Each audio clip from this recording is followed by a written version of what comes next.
What's up guys, it's PJ Truckin'. Behind me I have a Glacier Gray F250 and today we're going to transform it and throw it on a 10-inch Papis Garage Lift kit. This lift kit is a long arm 4-link with the cradle, traction bars, and it's a full high steer kit. So we're going to absolutely transform this truck, throw it on coilovers and 30-inch wheels with 42-inch tires and turn it into an absolutely killer build.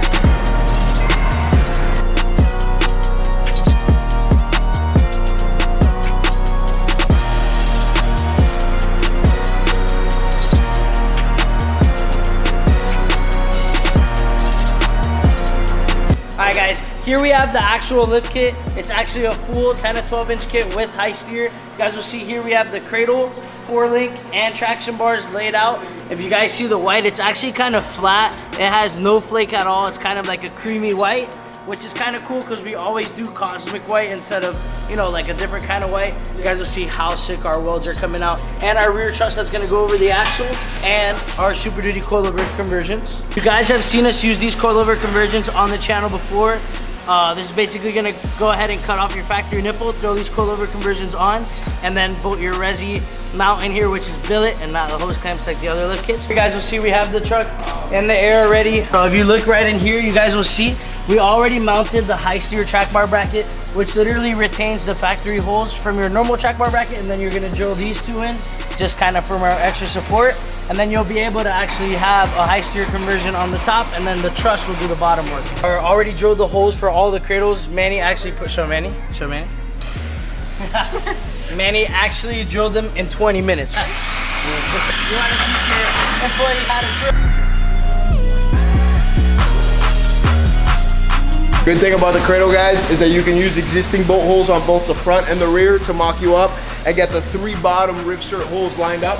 After that, you're able to use those same 3 rivsert holes, hang the cradle, hang the cross member, hang the opposite side, and then you could actually do the through bolts with the cradle hangs.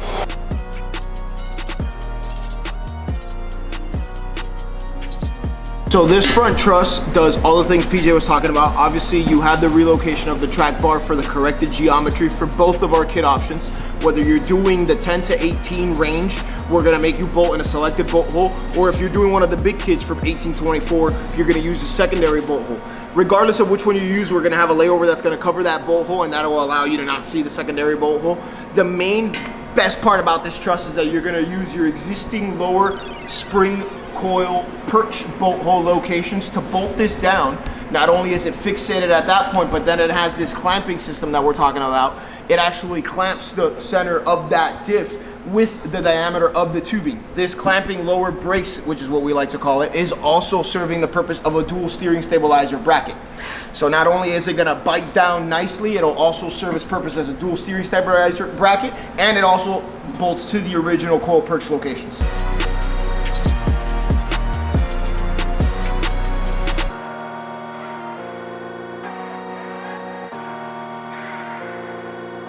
So we're gonna finish throwing in the steering, and we're gonna get this thing back in the shop so we can throw the wheels on and really take this thing off for a test drive. So you guys will see we got the new springs in from Powderco, where we're gonna throw in this resi clamp to hold this resi. You guys will see the springs. So now we have the right spring rate in there, and we're actually throwing in the steering now. So you'll see Manny's installing the drag link. You guys will see our dual shear pitman arm right there. So we're gonna throw this in and throw the tie rod and get this thing back in the shop. Alright, so now we're about to throw the wheels on. These are 30 by 16 KG1 Trident. Like you guys saw earlier in the video, these things are absolutely killer. We got them mounted and balanced.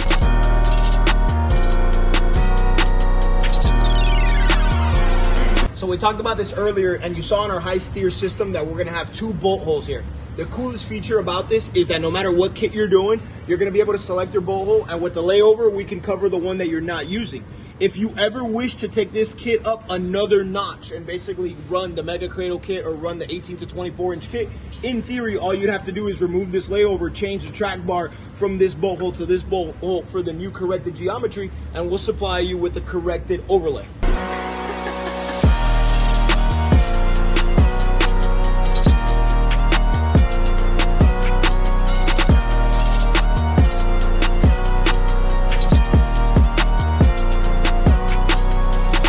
Got the truck finished up, bro. It looks. Oh, I can't even look at it. I'm so in love. Bro, we also just realized it has no 6.7 badges. It's actually a come up. It looks good.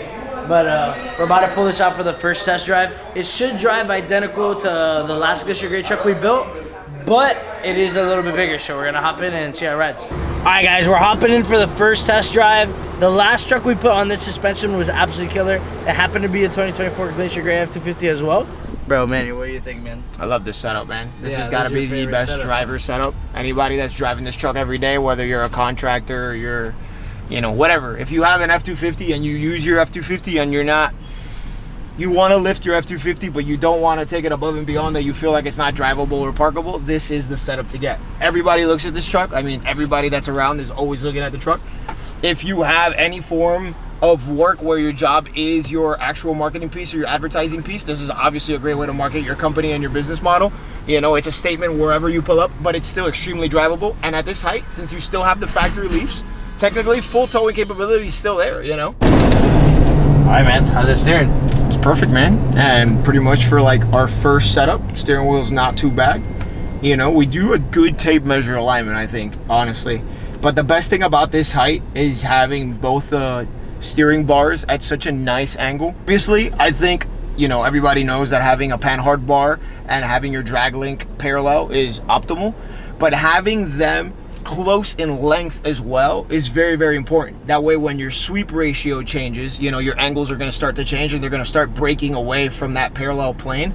But keeping them close to the factory setting is very, very difficult. And we have 1 inch over on top. I don't remember the ratio off the top of my head, but in theory, our panhard bar to drag link ratio is 1 inch better than the stock one. And that means that as your stock ratios start to defer from a factory setting, ours take longer to defer. So the only walking or like crawling, or I don't know what the term would be, that you might feel is only related to running 16.5 inch wide tires. Other than that, the truck drives itself realistically. You know, it does. You barely need a steering. A nice set of dual steering stabilizers. You know, obviously the carbon ones are overkill, being 2.5s with reservoirs, but they do a great job. I mean, this isn't the best of the road, and, you know, minimal driver input is required. Also, how nice is it to have 30s, 16s, 42s, this beast of a lift, and not have a single light on the dash? You know, be able to use your, like, lane assist and all the features that, you know, a 2024 or a 2025 comes with, you know? Like, nobody wants to drive something and be, you know, pretending to drive a 50s truck. I guess for that you build a hot rod, you know? But if you build a 2024 and you do everything you need to do, no matter what parameters it has, this comes with the height sensors, everything it has full functionality, you know?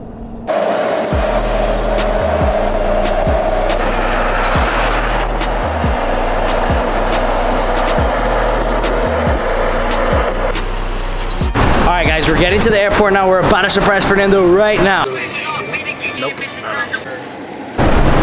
Fernando! What's up, bro? What up, man? How you doing, bro? Good. Nice to meet you. How you doing? Yeah, What do you for sure, think, bro. man? First glance. Looks sick.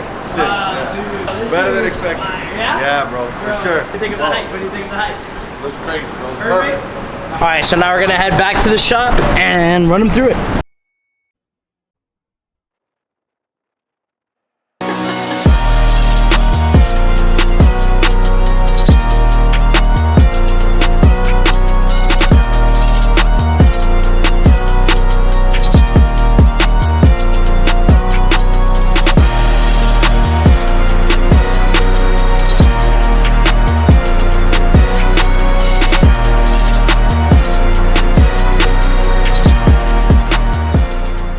All right, guys, we finally finished up the truck. We were working on it all night long, throwing in the overlays, retightening everything down, throwing in the last couple parts, and now the truck is complete and it looks absolutely killer. Hopping right into the truck, you guys will see the stance. It's on 30x16s. This one has no spacers. We usually always run 2 to 3 inch spacers. This is a no spacer setup. The wheels aren't poking out too much. Obviously, it's a lot, but not what we're usually used to. 30x16s on a full 12 inch lift kit. So the last Glacier Gray truck we did actually was on a 10 inch kit. And you guys will, you know, really see the difference right off the bat. It's very true to size. This really does look like a 2 inch difference from the last one. Obviously, the last one was on 38. So hopping in real quick. Obviously, you guys know this is a 2024 Glacier Gray F250. So we did white underneath to kind of contrast. As you'll see, we use coilovers like you guys saw us mount earlier in the video. These are 12 inch coilovers with our Super Duty bolt-in coilover conversion bracket and a billet resi clamp to hold the reservoir. If you guys come in here, you guys will see the attention to detail and the overkill on shocks like we usually have been doing lately in the videos. We'll have a coilover, a resi, and then we'll also have a remote shock with the resi. That's just gonna give you absolute overkill for ride quality and longevity as far as, you know, protecting your coilover. You guys will see here we did frame plates in the front. It's gonna adjust up the chassis. We have them in the rear as well. You guys love those. You guys are always getting those. So you guys will see how it, you know, goes completely together. If you come in here, you guys will see the top of the fabricated sway bar. To steer these 30x16s, we actually have a fire steering system. So if you come down here, you guys will see the front fabricated truss. The front fabricated truss is actually gonna hold a full high steer system. So we're also gonna relocate the lower track bar bracket and the higher track bar bracket. Like you guys saw in the video, you'll see all the bars here are Heims on both ends. So it's full Heim steering. You guys will see the billet clamps for the steering stabilizers. And you'll also see our dual shear pitman arm if you come up in here. And that's gonna go ahead and hold another Heim. So you guys will see everything is Heims all the way around, as well as this high steer knuckle. And that's basically going to give us a full high steer kit as well as a full Heim steering conversion, holding the lower coilover compression in the front. It's just way too killer. So coming all the way around, you guys will see this build is absolutely killer for a simple build with no powder coated axles. It's actually so fire. You see the cradle and the traction bars really dress up the underneath and give you a ton of detail. So right here, you guys will see the traction bars. These Super Duty traction bars are actually going to prevent axle wrap and definitely complete the look of the kit while giving you the opportunity to kind of dress up the underneath of the build as well and complete the look, which is super important. Bro, look at these traction bars. They're absolutely sick. Stainless overlays on the inside and the outside. We have traction bars without a cradle, so you could just add them to your other lift kits or your normal builds. You could just add these traction bars. But bro, it just looks so killer together. Everything together is beautiful. So let's hop in the rear. It's actually cool. So in the rear, you guys saw us make this product for the last Glacier Gray truck. So right here, you guys will see our rear fabricated truss that Manny was talking about last night. This rear truss, now you guys can see it fully assembled. Bro, absolutely killer. Dresses up the rear axle versus most builds just have this axle with nothing on top, no color, no nothing. So this is super cool, and like Manny said, we'll be able to add bags on top of this soon and make it a functional truss, which is even killer. Rear shocks with a resi, and if you really look at the welds on the blocks, man, they're just so loud and so consistent. It's absolutely killer, man. But overall, this compared to the last Glacier Gray truck we did, they actually ride almost identical. I'd say this one rides even better than the last one by a little bit, which is crazy because the last one was almost viral just because of how I was driving at 100 miles an hour with absolutely no play in the steering wheel on 28th and 30th. So this thing's killer. It is a brand new truck. It literally has delivery miles. It has 1,800 miles, and I guess not delivery, but you know what I mean. But bro, just absolutely killer. I'm in love with it. I'm in love with it. I really love the stance. You guys know for a long time I like the big wheels and tires. I usually like a 28-38 at this height, but the 30s look good, man.